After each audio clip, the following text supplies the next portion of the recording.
Hey girls, today we are going to take Science 1 chapter lenses. You must have seen lenses used in day-to-day life.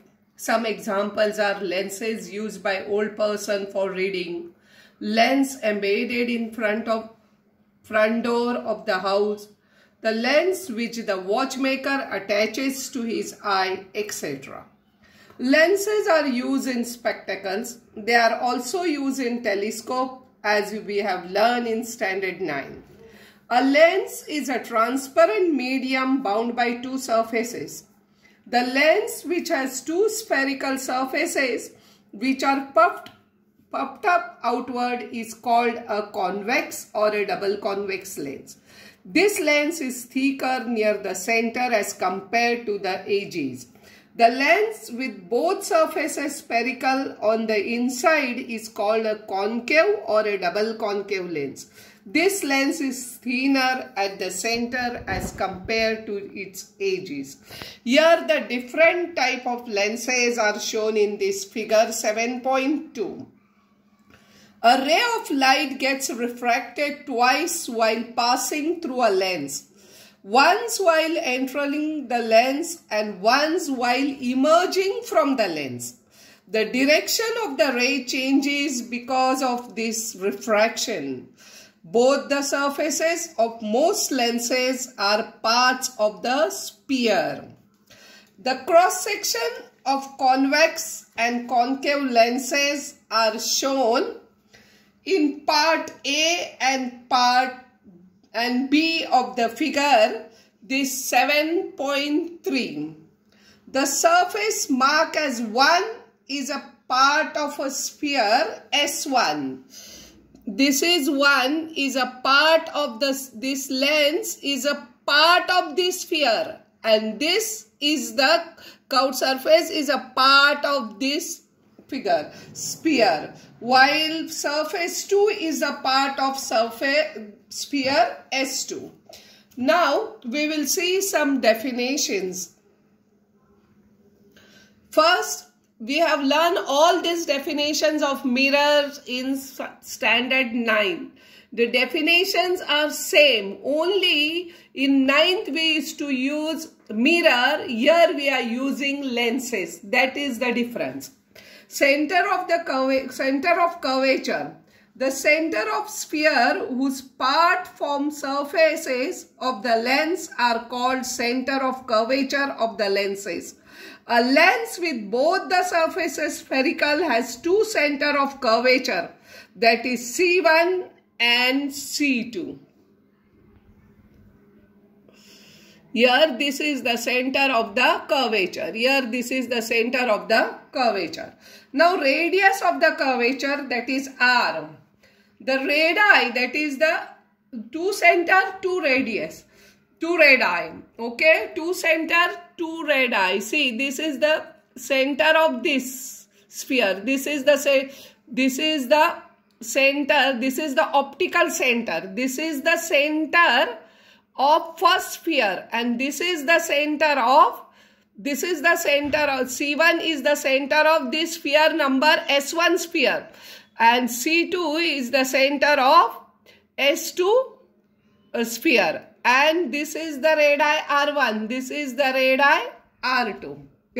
This is the radius R1, this is radius R2. So radii, there are two centers, there are two radii.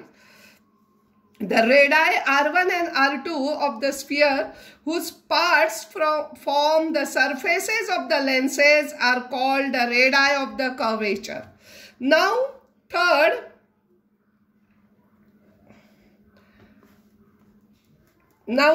is the principal axis, the imaginary line.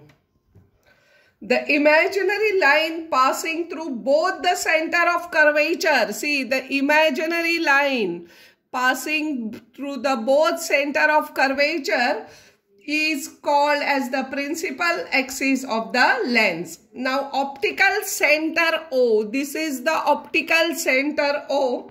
The point inside a lens on the principal axis through which the light rays passes without changing their path is called the optical center of a lens. In this figure,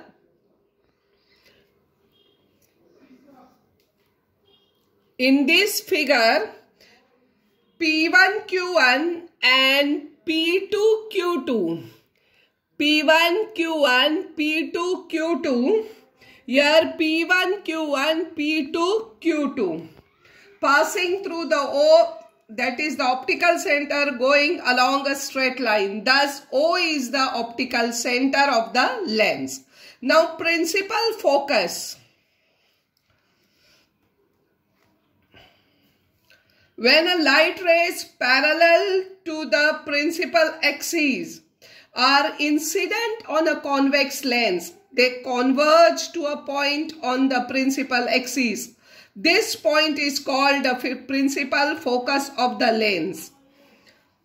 And the light rays parallel to the principal axis falling on a convex lens come together. So it is, when it is come together, it is a converging. When it is dispersed, then it is a diverging.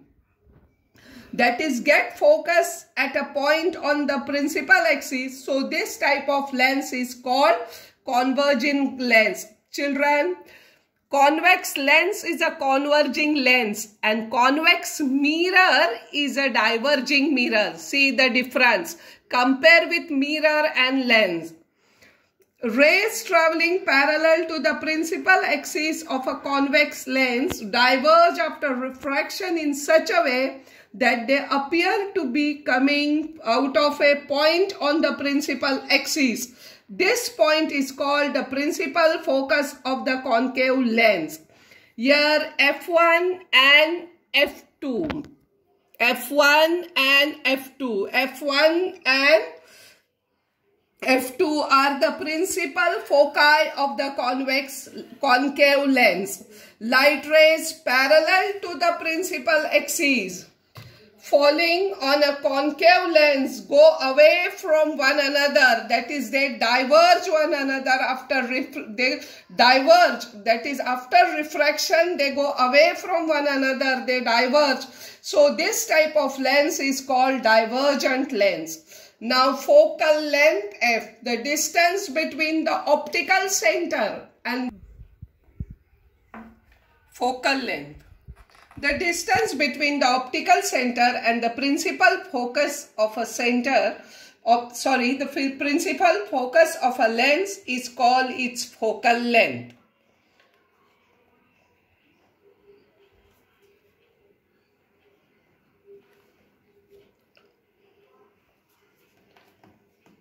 Now, ray diagram for refraction.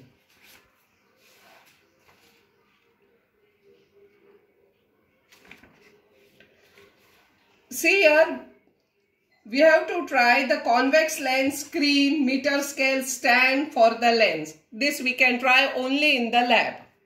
Keeping the screen fixed, obtain a clear image of the distant object like a tree or a building with the help of the lens on the screen. Measure the distance between the screen and the lens with the help of the meter scale. Now turn the other side of the lens towards the screen. Again, obtain a clear image of the distant object on the screen by moving the lens forward or backward. Measure the distance between the screen and the lens again. What is the distance between the lens and the screen called? This is the distance between the lens and the screen is called as see, this we have to what is the distance between the lens and the screen, and what is the relation?